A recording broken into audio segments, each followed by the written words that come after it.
I took some time this week to look at my goals for next year. And I have a way that I set them, which I haven't done for a while, which separates them into about 6 different categories. So as I started to write them, I realized that some of those goals won't be reasonable because they're all in the same time frame. And I think that we don't do this often enough. Just take the moment to actually look at, hey, those are the goals, but they need to be done in this timeline. Is that reasonable? And the reason it came up is last year, or at the end of this year, I shared already that I've been really tired, and more tired than even normally I am at this time of year. And so I've been taking the time to make sure I rest when I can on the days that are busier. I find a spot in the middle where I can take a rest, or I just make sure my evening is free so that I have time to rejuvenate. But what I'm realizing as I started to look back on the year was my year was very busy. I did a lot of traveling. Some of it was for fun, but some of it was for more serious things.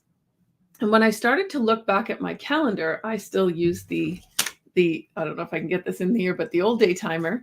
I've had this since I started working, and I like it because I can see the full calendar and I can see what I've done. When I started to look at that, I realized, oh, I did a lot. I was traveling at some points every other week. And one time it was less than 7 days after returning from somewhere. So it was a lot for me. When I'm traveling, I also have a very specific way to eat. When I'm traveling, I don't worry about it as much. So my eating wasn't as good this year, which is also creating the tiredness. And I shared a blog today, and it's one I've previously shared. And I was going to rewrite it because I thought, well, it's time. I've shared this before and it's old now. But the reality is it still means something. This one was written during COVID, but it doesn't change for this year. It's the same at the end of every year. So this year I've decided, I've looked at those goals, and I'm actually going to go and do the preemptive for the calendar and look at, okay, these are the things that I want to do, and these are my goals. When do they fit in the year? And are several of them too close together, and can they be put off? So I'm going to I'll be doing that over the next couple of weeks so that hopefully in 2024, I don't feel this exhaustion again at the end of the year. And I'll throw in some breaks so that I have time to rejuvenate and make sure I'm not traveling as much. For right now, I just want to say, and it's what's in the blog, is take a look at your list right now because we're overwhelmed. A lot of us are trying to finish off projects because we want them done before January 1st, because some of those projects that we've been looking at for a while, we really don't want to look at again in a new year. But take some time and look at what absolutely needs to be finished. Does it all need to be finished, or can you put some of it off?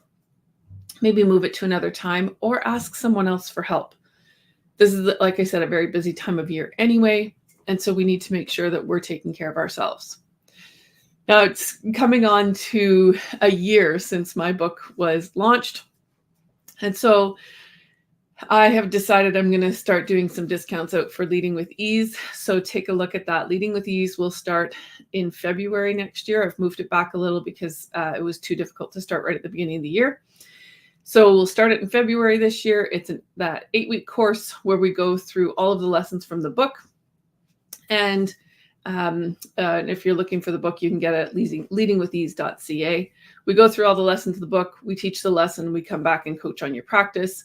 And it continues that way for 8 weeks. So if you're interested, feel free to book a time with me or take a look at either my website or leadingwithease.ca. Have a great week.